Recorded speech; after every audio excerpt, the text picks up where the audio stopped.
안녕하세요. 부산에서 작은 빵집을 운영하는 주부이자 한 아이의 엄마입니다.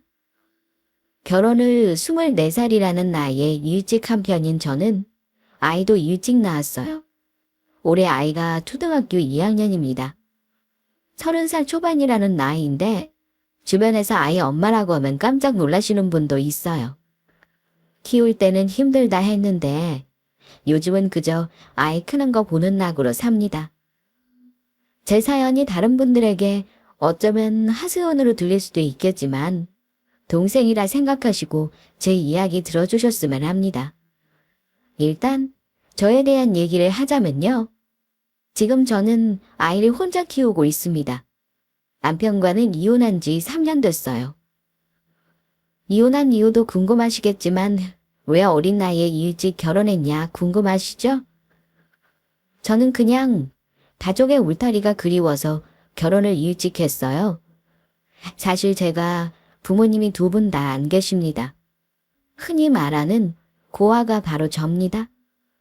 기억도 안 나는 어릴 때부터 보육원에서 자랐고 보육원에서부터 친자매처럼 지낸 언니와 서로 의지하면서 같이 살았어요. 독립할 때도 언니와 같이 돈 합쳐 방을 얻었고요. 그러다가 언니가 결혼을 먼저 했는데요.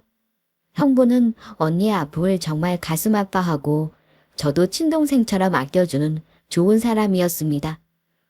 저는 사정상 대학교 진학을 못했어요.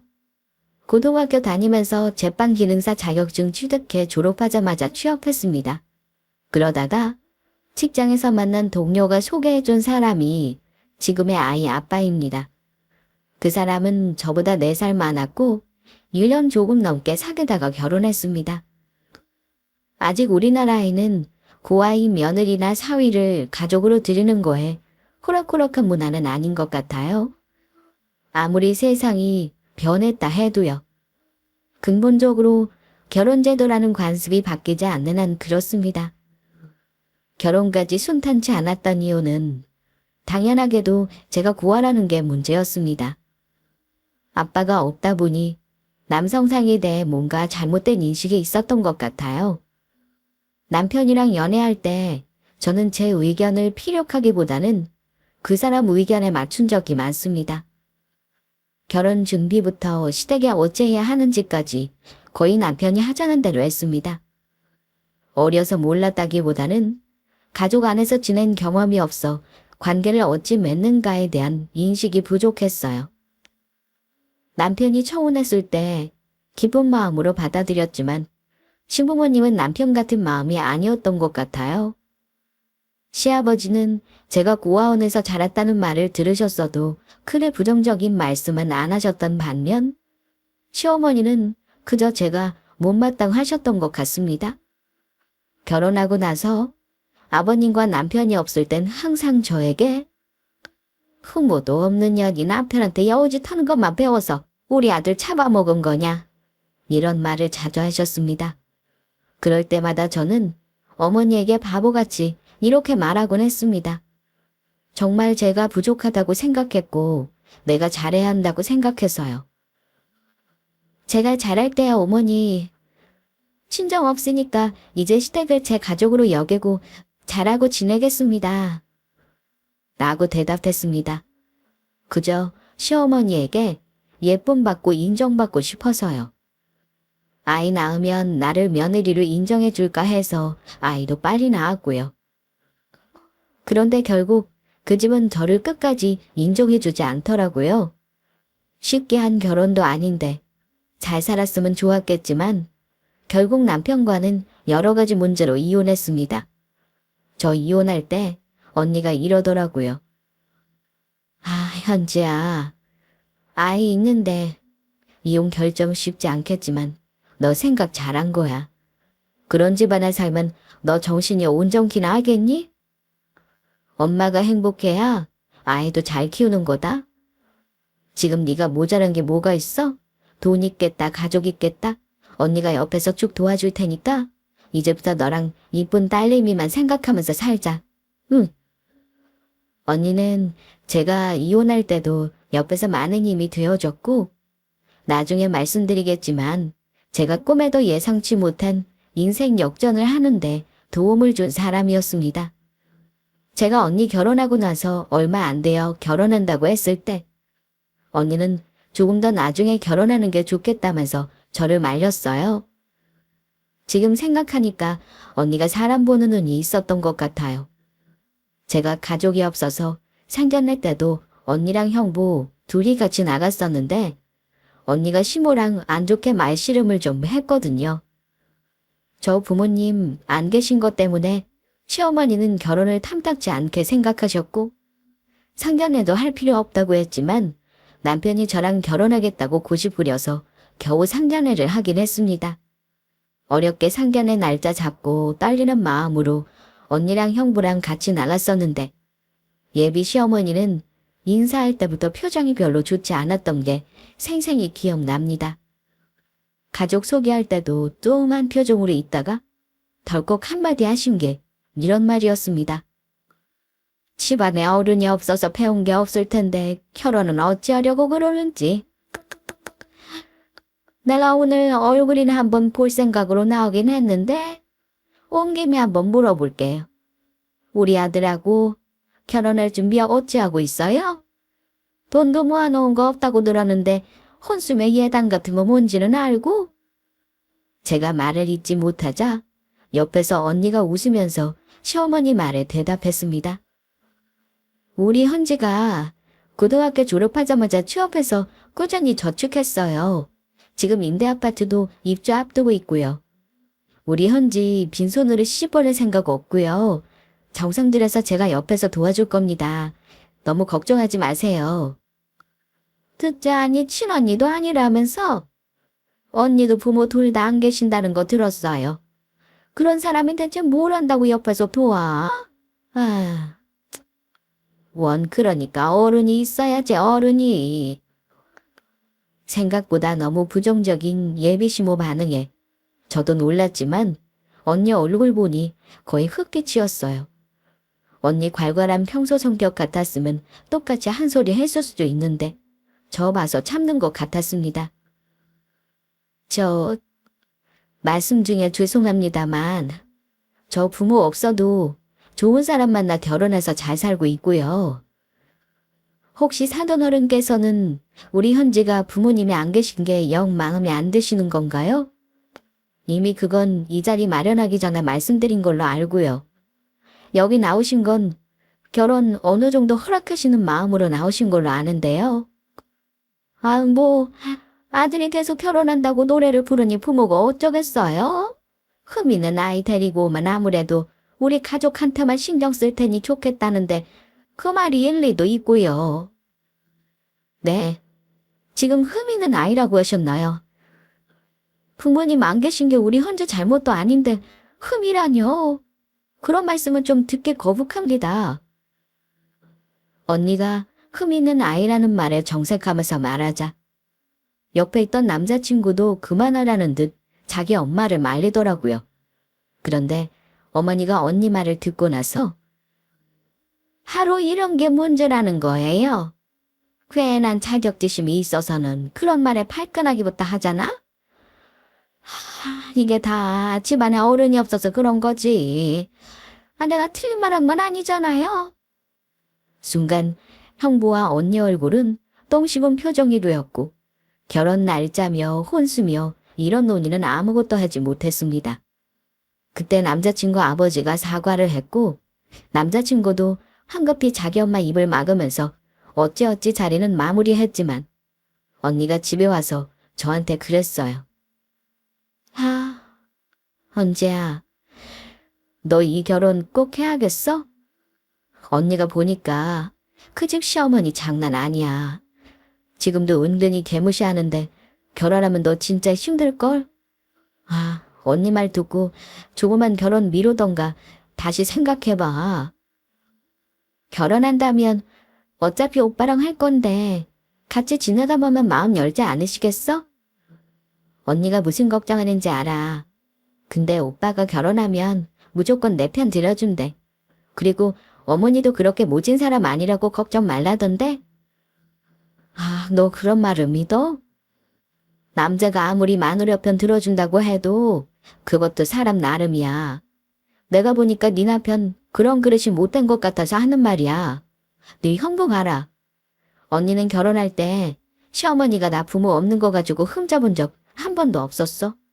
잘 생각해. 어? 한 번 결혼 잘못하면 나중에 너무 힘들어진다 너.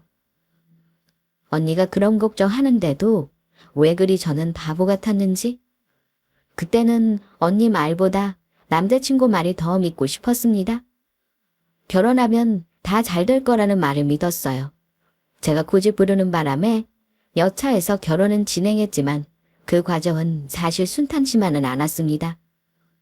제가 임대아파트 입주를 앞두고 있었기에 다행히 신혼집 문제는 해결이 되었지만 다른 부분은 시댁에서 도움을 주지 않았습니다. 예물 받은 거 하나 없지만 예단비 정성껏 마련해 전달했을 때 돌아온 거 하나도 없었고요. 어머니가 한숨 쉬면서 우리 아들 아깝다는 소리만 했던 게 기억납니다.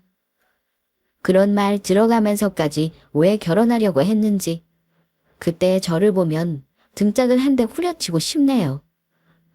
그 과정에서 어머니에게 상처받은 게 한돌이 아니지만 진짜 문제는 결혼하고 나서부터였습니다. 어쩌면 결혼 전은 아무것도 아니라고 할 수 있죠.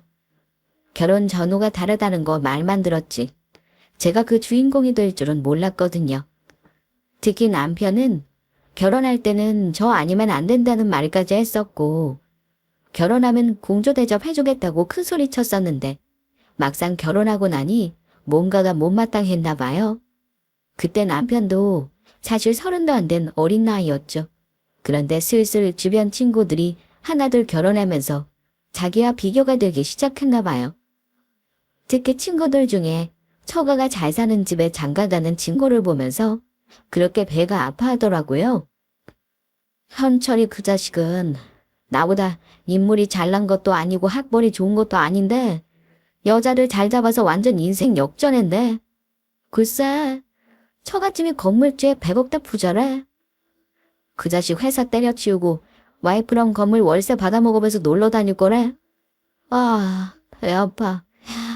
내가 뭐가 그리 급하다고 일찍 결혼했는지 몰라. 남자는 허우대만 멀쩡하면 장가만 잘 가는 건데. 아씨, 결혼 천천히 할걸. 이런 식으로 결혼을 후회한다는 말까지 제 앞에서 들으라는 듯이 한 적도 있습니다. 특히 다른 것보다 처갓집 덕을 보는 자기 친구들을 그렇게 부러워하더라고요. 그러면 저는 솔직히 남편 앞에서 할 말이 없고 미안해집니다. 저에게는 덕볼 가족이 없으니까요. 한두 번 그런 말 하는 거야 못 들은 척 넘어간다지만 매번 저 들으라는 듯이 말하라는 거 어떨 때는 굉장히 기분 나쁠 때가 있습니다. 너는 시집 진짜 공짜로 온 거나 다름없는 거야. 당신이 친구가 없어서 비교를 못하려나. 내 친구들은 여자들 스펙이 장난이 아니더라. 30 넘어가니까 다들 기본적으로 모아놓은 돈도 단위가 들리더라. 게다가 하나같이 처갓집은 왜 그리 부자인지. 다들 그런 조건 따져가면서 결혼하더라. 우리랑 출발 자체가 다른 거지. 우린 언제 이 아파트 탈출하냐, 어? 다른 애들은 이미 몇 억 때부터 시작하는데 말이야. 그러니까 부모가 반대하는 것도 다 이유가 있었나 싶다. 내가 이제야 우리 엄마 마음이 이해가 가네. 뚫린 입이라고 어떻게 자기 아내에게 저런 말을 할 수가 있나요? 오빠 친구들은 대신 아파트 한 채씩은 장만해서 결혼한 거 아니야. 그러니까 여자 쪽에서 그만큼 하는 거지. 나 들으라고 친정 얘기 일부러 하는 거 아니라면 비교하는 말은 하지 말아줘. 내가 어쩔 수 없는 거 가지고 비교 당하는 거 기분 나빠. 아, 자존심은 있어서 그 말이 기분 나빠. 그냥 나도 억울한 생각이 들어서 그래. 뭐 억울하긴 너도 마찬가지겠지만. 그런 식으로 저를 무시하는 일이 자주 있었습니다. 남편이 한결같이 저 사랑해주겠다는 말 믿고 결혼했지만 남편도 역시 속물 같은 구석에 있는 사람이라는 거 그때 알았습니다. 주변 친구들이 와이프 만나 팔자 좋아지는 거 그렇게 부러웠는지 툭하면 우리 친정이 없어서 자기는 콩껌을 받아먹을 게 하나도 없다느니 사위 대접이란 걸 자기도 한번 받아봤으면 소원이 없겠다느니 이런 말로 제 마음을 참 아프게 했습니다. 친정매처럼 지낸 언니가 저를 잘 챙겨주긴 했지만 남편은 어쩐지 그 언니네 왕래하는 걸 별로 좋아하지 않았습니다. 결혼하고 나서 인사하러 갈 친정이 언니밖에 없었던지라 언니와 형부에게 줄 선물을 사서 인사하러 갔었는데요. 언니가 정말 어지간한 친정엄마보다 더 신경 써서 대접해줬었습니다. 그런데 남편은 어차피 피 한 방울 안 섞인 남남이잖아. 당신은 앞으로 내 나올 건데 굳이 남남인 사람한테 신경 쓰지 말고 우리 부모님한테나 더 신경 써줬으면 좋겠다. 이렇게 말하며 제가 언니와 자주 보는 걸 별로 좋아하지 않았습니다. 그런 남편에게 서운했지만 이미 결혼은 했고 그때는 남편과 맞서서 싸우는 것보다 둘이 잘 사는 게 중요하다 생각해서 남편 뜻에 많이 맞춰줬습니다. 시댁에 신경 더 많이 썼고 시어머니가 차갑게 굴어도 저 할 도리는 다 했다고 생각합니다. 시어머니가 저 미워해도 남편이 내 편을 주겠다는 건 딱 결혼 전과 신혼 초반뿐이었네요. 살면서 얼굴 자주 보면 저를 며느리로 예포해 주실 거라고 생각했지만 그건 완전히 저만의 착각이었습니다. 어머니가 저한테 자주 했던 말이 있었는데요. 너는 친정이 없으니까 우리한테 잘해야 하는 거야. 부모한테 효도하는 것도 보고 들인 게 있어야 하는 건데 너는 그런 거 잘 모르니까 내가 하라는 대로만 따르면 된다. 우리 아들한테 한참 모자라도 그거 하나 보고 너 받아들인 거 알지? 우리 아들 너 말고 다른 잘난 여자한테 얼마든지 장가보낼 기회 많았어. 내가 지금도 친구들이 며느리 자랑하면 할 말 없는 사람이야. 그러니까 너는 시부모를 친부모라 생각하고 잘해라. 저도 시부모님께 정말 잘하고 싶었습니다. 하지만 어머니는 저를 감싸주고 따뜻하게 대해주시기보다는 늘 남의 집 며느리와 비교하고 내가 한참 모자라다는 식으로 무시하는 듯한 말을 하셨습니다. 그럴 때마다 대답은 했지만 그것도 한두 번이죠. 싫은 소리 계속 들으면서 좋은 마음의 사람이 어디 있겠습니까? 어쩌다 너무 서러워서 남편에게 한 번씩 말하면 남편이 시어머니에게 뭐라 하긴 했습니다. 그런데 시어머니가 저한테 부모 자식 간 이간질 시킨다고 더 뭐라 하셨기에 그 뒤로 남편에게 하소연하는 것도 쉽지 않더라고요. 그러다 결정적으로 어머니에게 큰 상처를 받았던 적이 있었습니다. 제가 첫 아이 임신하고 출산은 얼마 안 남겨두었을 때 일인데요. 남편이 직장을 조금 먼 곳으로 발령이 나는 바람에 주말복으로 당분간 지내야 했을 때였습니다. 출산이 임박할 때까지 집에 혼자 있는 게 너무 걱정되고 불안했습니다. 아이를 낳은 후에 조리원에서 2주를 있는다고 해도 그 다음이 문제였습니다. 남편은 일 때문에 내 옆에서 도와주는 게 어려운 상황이라 저 혼자 아이를 돌보는 것이 너무 두렵더라고요. 그때 언니가 선뜻 저를 도와주겠다고 했습니다. 현지야, 언니가 너 몸조리하는 동안 같이 도와줄게. 집도 가까우니까 내가 왔다 갔다 할 수 있어. 너 도움이 쓰려면 돈도 많이 들 텐데 사람 쓰는 것보다 내가 있는 게 너도 편할 거야. 언니도 힘든데 나한테 그렇게 해줄 수 있겠어? 형부한테도 너무 미안한데. 걱정하지 마. 네 형부도 허락했어. 이럴 때 언니가 도와줘야지 누가 도와주니? 저야 너무 고마운 일이죠. 아이 낳고 조리원 나오자마자 언니는 저희 집에서 머무르면서 저를 돌봐주었습니다. 그런데 문제는 저희 시어머님이 언니를 대하는 태도였습니다. 손주를 보시겠다고 집에 자주 오시는 건 상관없었습니다. 어머니는 언니가 저 몸조리하는 거 도우러 왔다는 거 아시면서 고맙다 애쓴다는 말 한마디 안 하시더군요. 언니가 사님을 야무지게 하는 사람이라 아마 시어머니 눈에 흠잡을 데 없었을 겁니다. 그런데 어머니가 부엌에 와서 음식도 둘쳐보고 청소 상태도 확인한 후에 갑자기 혀를 끌끌 차며 하신 말씀을 듣고 마음이 무너져 내리는 걸 느꼈습니다. 그래도 부모 도움만 받고 혼자 커서 그런가 시와 살림은 야무지구나. 그래. 부모 없는 것들이 둘이라도 잘하고 살아야지. 기댈 가족도 없는데 그렇게라도 살아야 하겠지? 언니가 못 들은 척했지만 표정 관리 못하더라고요. 난감해하고 상처받는 거 다 보였고요. 저 생각해서 화도 못 내고 있는 거 다 알고 있었습니다. 저 역시 어머니가 부모 없는 것들끼리라는 말이 자꾸 머릿속을 맴돌더라고요. 단지 부모가 안 계시다는 이유로 저를 미워하고 며느리 취급 안 하는 건 참을 수 있었지만 저로 인해 언니까지 상처를 받는 건 정말 참을 수가 없더라고요. 언니가 저 마음 아플까봐 끝까지 모른 척 했지만 제가 언니한테 대신 사과했습니다. 언니, 아까 우리 어머니 때문에 기분 나빴지. 말을 원래 좀 그렇게 하셔. 언니도 잘 알잖아. 아, 너무 상처받지 마, 언니. 미안해. 나 때문에 힘들게 와서 도와주고 있는데 그런 말이나 듣게 해서. 네가 나한테 사과를 왜 하니? 언니는 아무렇지도 않아. 네가 속상하는 게 언니는 더 마음 아프다.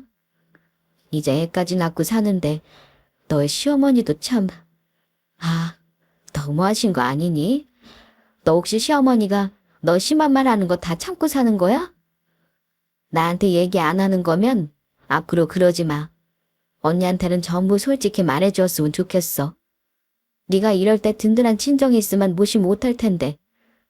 아, 언니가 너무 속상하다. 언니는 오히려 저를 위로해주면서 가슴 아파했습니다. 그냥 넘어갈까 고민하다가 남편이 주말에 집에 왔을 때 솔직히 말했습니다. 어머니가 언니 있을 때 한 말을요. 저는 다른 건 몰라도 남편이 제가 상처받은 이유를 이해해줬으면 했습니다. 그래서 어머니에게 들은 거 가감없이 전부 말한 거고요. 그런데 돌아오는 남편 말을 듣고 저는 다시 한번 상처를 받았습니다. 그래서 엄마 보고 우리 집 오지 말라고 말이라도 하라는 거야. 너도 애까지 낳고 했으면 그런 사소한 거에 목숨 좀 걸지 마라. 엄마 말이 틀린 건 아니잖아. 너랑 초양이 같이 의지하고 살라는 게 뭐 그리 나쁜 말이라고 발끈하는 거야. 어머니 좋은 뜻으로 한 말이 아니잖아. 나랑 언니 부모 없다고 무시하는 뜻으로 하신 말이니까 내가 이러는 거 아니겠어? 당신이 어머니한테 뭐라 해달라고 이러는 거 아니야. 그냥 나 속상한 거 알아주기만 해도 되는 건데 그게 그렇게 어려워?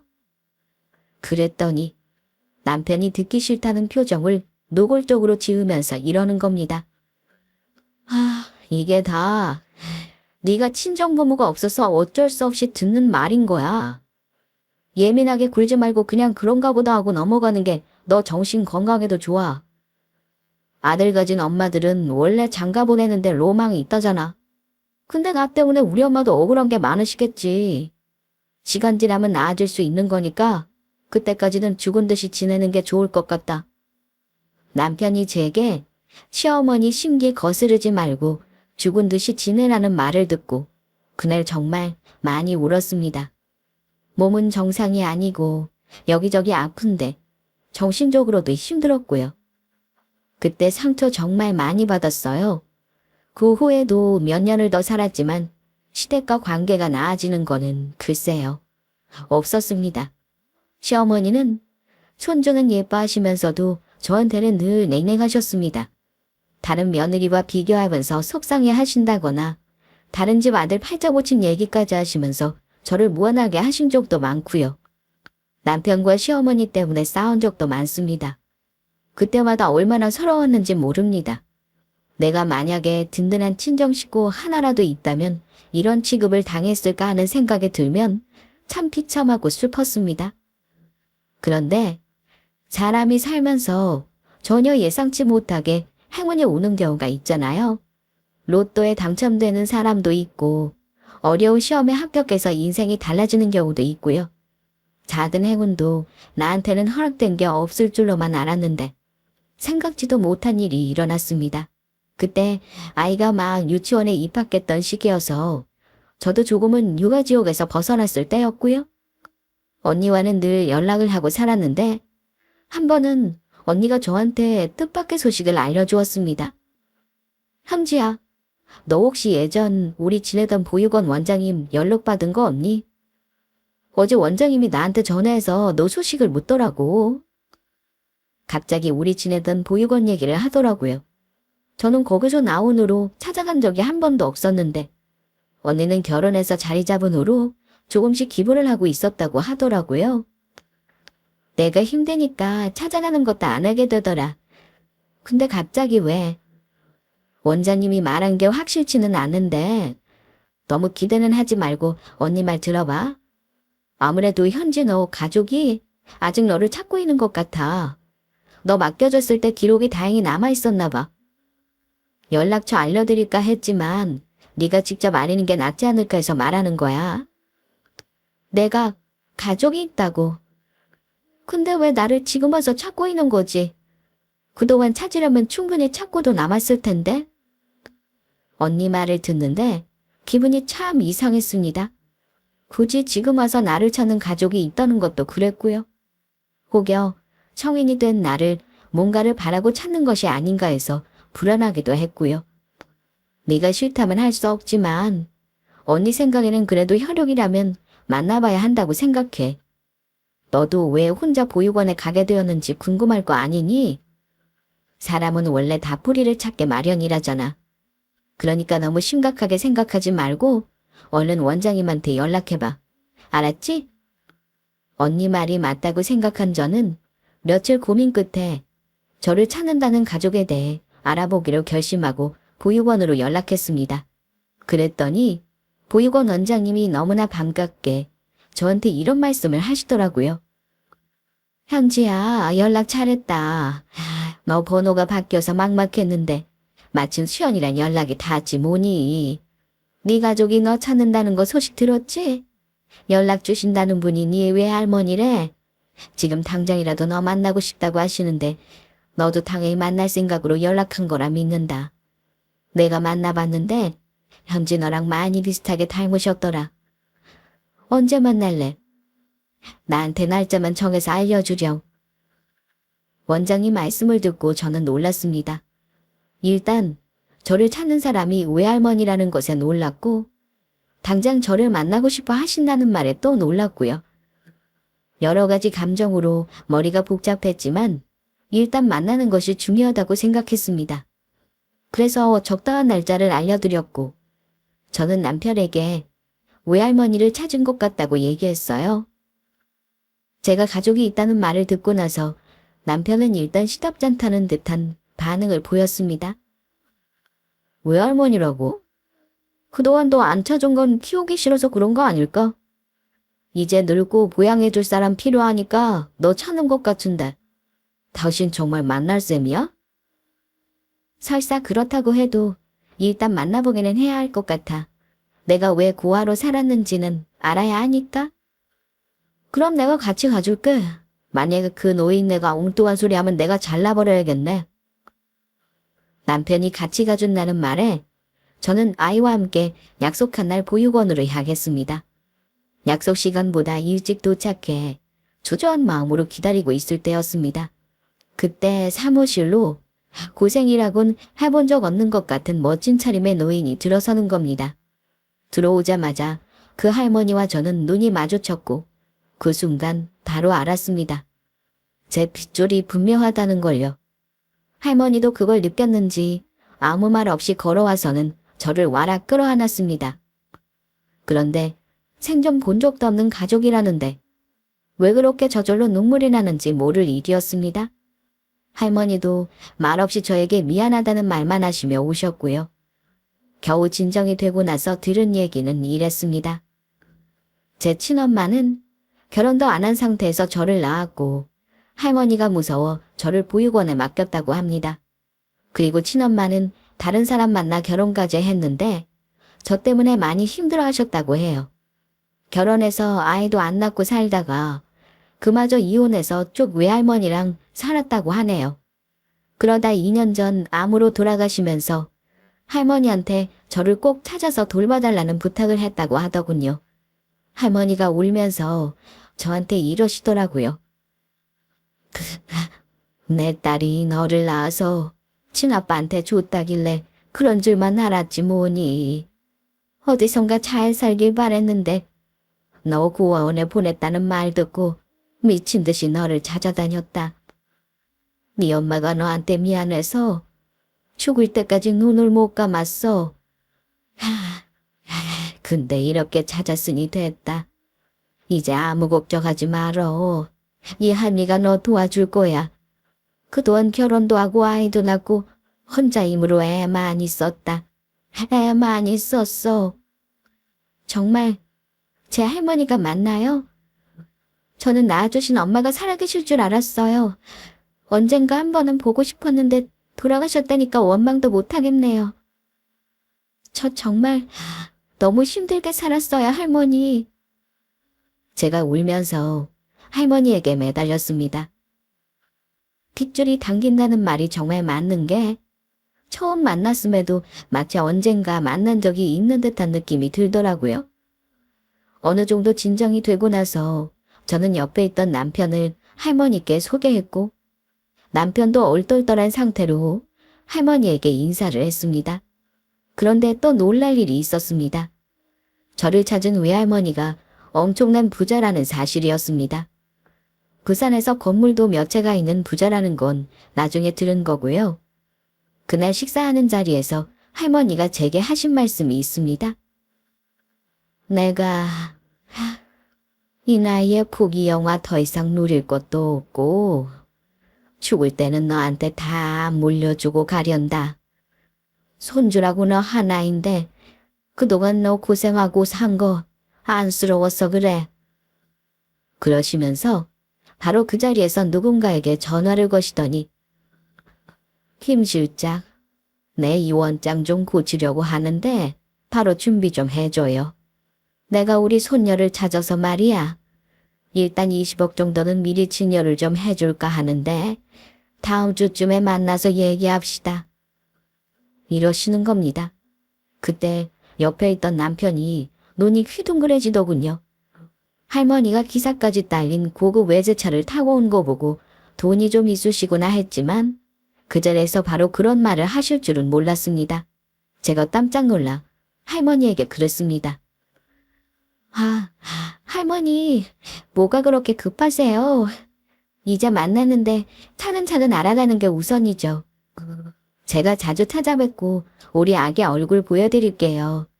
재산 물려주시는 건 너무 급하게 하시는 것 같아요. 그런데 옆에 있던 남편이 식탁 밑에서 저를 발로 툭 치네요. 가만히 있으라는 거죠. 그런데 할머니 고집을 꺾을 수가 없었습니다. 그래. 네 말도 맞지만 이건 할머니 마음이니까 그냥 모른 척 가만히 있어. 하나뿐인 손녀인데 이것만 주고 싶겠니? 그렇게 할머니를 만나고 돌아와서는 한동안 꿈속에 사는 것 같았습니다. 가족을 찾은 것도 놀라운데 저에게 그런 큰돈을 물려주신다니. 그야말로 이런 게 로또구나 싶었습니다. 그런데 돈의 힘이 참 대단한 것이 달라진 게 또 하나 있었습니다. 제가 가족을 찾고 나서 남편과 시모가 저를 대하는 태도가 달라지더군요. 남편은 직접 옆에서 할머니가 물려주려고 하는 돈의 액수를 들었던 사람이라 그날 이후 항상 들떠있는 상태였습니다. 매일매일 저에게 확인하는 게 돈이 언제 들어오냐는 거였습니다. 그 전에 저를 무시하고 홀대하더니 거액의 돈은 욕심이 나는지 저열하게 구는 남편을 보니 참 제 마음도 차게 식더군요. 든든한 가족도 힘이 되지만 돈이라는 게 얼마나 천군만마가 되는 건지 그때 알았습니다. 남편이 속보이게 저에게 잘해주는 척을 할수록 저는 돈이 있으니 이 집구석에서 벗어날 수 있겠다는 자신감이 생기더라고요. 할머니는 그 후 정말로 이원장을 선보고 나서 저에게 20억이라는 큰 돈을 증여해 주셨습니다. 심지어 증여세까지 대신 내주셨어요. 저한테 큰 돈이 생기자 남편과 시어머니는 어떻게든 조금이라도 그 돈을 떼어먹으려고 안달을 했습니다. 저는 어머니에게 제 입으로 돈을 상속받았다는 말을 한 적이 없었는데 아마 남편에게 전해 듣고는 둘이서 무슨 꽁꽁이를 했겠죠. 시집 와서 한 번도 저한테 잘해준 적이 없었던 어머니가 저한테 갑자기 친절해지시더라고요. 한 번은 시어머니가 넌지시 돈 때문에 너무 힘들단 말로 밑밥 까시는가 싶더니 1억 대출을 갚아달라는 부탁을 하시더군요. 대출 1억을 갚아주면 저한테 이자랑 원금을 조금씩 주겠다는 말을 하길래 단칼에 거절했습니다. 거절하자 더 이상 돈 얘기는 안 하셔서 그런가 보다 했습니다. 그런데 그게 끝이 아니더라고요. 얼마 후에 남편이 저에게 이런 말을 했습니다. 당신 큰돈 그렇게 통장에 넣고만 있는 건 너무 바보 같은 짓이다. 조금씩 나눠서 돈을 굴려야지. 제일 바보가 뭔 줄 알아? 통장에 돈 가만히 놔두는 사람이야. 내가 알아서 할 테니 걱정하지 마. 그러지 말고 우리 어머니한테 10억 정도만 맡겨봐. 엄마가 주식이랑 예금 이런 걸로 잘 굴려주실걸? 아빠가 평생 벌어오는 월급 재테크 하신 거 다 우리 엄마가 하신 거야. 내가 봤을 때 당신은 돈 굴리는 재주는 없어. 제가 싫다고 하자 자기 뜻대로 안 되는 게 화가 나는지 나중에는 조르다 언성을 높인 적도 있었고요. 내가 내 돈 마음대로 하겠다는데 당신이 뭔 상관이야. 그걸 왜 어머니한테 주라는 거야. 난 싫으니까 더 이상 말하지 마. 그런데 결정적으로 제가 이혼을 결심했던 건 시어머니까지 합세해서 마치 맡긴 돈 내놓으라는 식으로 저를 닥달했기 때문이었습니다. 남편이 제 돈을 어떻게든 조금이라도 가져가 보려고 애쓰고 있을 때 어머니가 집에 불쑥 찾아오셔서 이러신 적이 있습니다. 엄마한테 맡기면 어련히 알아서 굴려주지 않겠니? 내가 너 결혼할 때 했던 말 잊은 거냐? 시부모를 부모처럼 생각하고 잘하라고 했잖아. 너는 가족을 찾아서 그런 큰 돈을 받았으면 네 시부모한테 탄도 몇 억이라도 저를 받아주셔서 감사합니다 하고 주는 게 맞는 거다. 근데 돈 100만 원도 안 주려고 꽁꽁 싸매고 있는데 말이 되는 거냐? 내가 너 결심해서 그냥 넘어가려다 나온 거야. 지금이라도 너 그 돈 나한테 맡겨라. 우리가 가족인데 그 돈이 어디로 가니? 내가 잘 굴려줄 테니 나한테 내놔. 그 말 듣고 남편 까지 맞장 붙이면서 이러네요. 그래, 우리가 남이야. 너 사람이 그러는 거 아니다. 우리 집에 공짜로 시집 온 거 이번에 갚을 기회라 생각해. 남편이 하는 말 듣자 그나마 붙들고 있던 이성의 끈이 끊어지면서 확 열이 받더라고요. 저를 받아주셔서 감사하다고 몇 억을 줘야 한다니요. 제가 그 집에 팔려온 것도 아니고 뭐가 그리 고마워서 돈을 퍼줘야 하는 건가요? 하도 기가 막혀서 그냥 남편이랑 안 살겠다고 소리 질러버렸습니다. 둘 다 그만 좀 하세요. 돈이 그렇게 탐이 나나 봐요? 그동안 저를 그렇게 구박하셨으면서 제가 돈 있다니까 살랑거리더니 이제 본색을 드러내시는 거예요. 정말 이놈의 집구석 칠린다 칠이요. 그동안 내가 당하고 산 게 얼만데 미쳤다고 내 돈을 갖다 바치겠어요. 당신 잘 들어. 그동안 내가 당한 거 100배로 갚아줄 줄 알아. 내 돈 꿈도 꾸지 마. 우리 그냥 이혼해. 뭐? 이혼? 야, 무슨 애 엄마가 이혼이야? 돈 있다고 이게 눈에 뵈는 도 없냐? 이혼이라는 단어를 듣더니 남편이 예상대로 발끈하더군요. 당신이 이혼 안 해주면 못할 것 같냐? 그래, 나 이제 돈 많아. 그 돈으로 못할 게 뭐 있겠어. 몇 천이 드는 소송을 해서라도 너랑 이혼하고 만다. 그동안 당했던 거 위자료를 싹 청구하지 뭐. 누구 맘대로 이혼을 해? 난 절대 너랑 이혼 안 해줘. 이혼하려면 나한테 위자료 줘야 할걸? 자기한테 위자료를 달라는 말 들으니까 코웃음이 나왔습니다. 그동안 나를 얼마나 우습게 알았으면 이러는가 싶어서요. 어머니 역시 제가 이혼한다는 말하는 걸 시댁에 돈 주기 싫어서 협박한다고 생각하더라고요. 네가 이제 가족 찾았다고 기세등등한가 본데. 그래봤자 너애 엄마야. 이혼이 뭐 그리 쉬운 줄 아니. 엉뚱한 말하지 말고 내 말대로 해라. 똑같이 구는 두 모자 모습에 넌덜머리가 나더라고요. 제가 하는 말이 우습나 봐요. 어머니는 부부 일에 더 이상 참견하지 마세요. 누가 이기는지 한번 보자고요. 저 분명히 오늘 이혼하겠다 말했습니다. 위자료랑 내 새끼 양육비나 잘 준비하세요. 저는 그날 이혼 선언 후 남편과 시어머니를 집에서 내보내버렸습니다. 그리고 바로 할머니와 언니에게 이혼할 테니 도와달라고 했고요. 그 말 듣자마자 언니는 바로 달려와 주었습니다. 할머니는 거리가 멀다 보니 찾아오지는 못하셨지만 자초지종을 다 들으시고는 그 산에 아파트 하나를 내어주시겠다며 당장 내려오라 하셨고요. 언니와 상의 끝에 이혼 소송을 하기로 했고 상담을 받았는데 다행히 제가 그동안 남겨놓은 일기장과 시어머니가 제게 하신 폭언을 녹음한 것들로 소송 진행이 가능하다길래 바로 착소금 보내고 소송 진행했습니다. 집으로 남편이 찾아오면 아무래도 소송이 어려울 것 같아 언니 도움을 얻어 짐을 꾸린 후 저는 며칠 언니 집에 있었고요.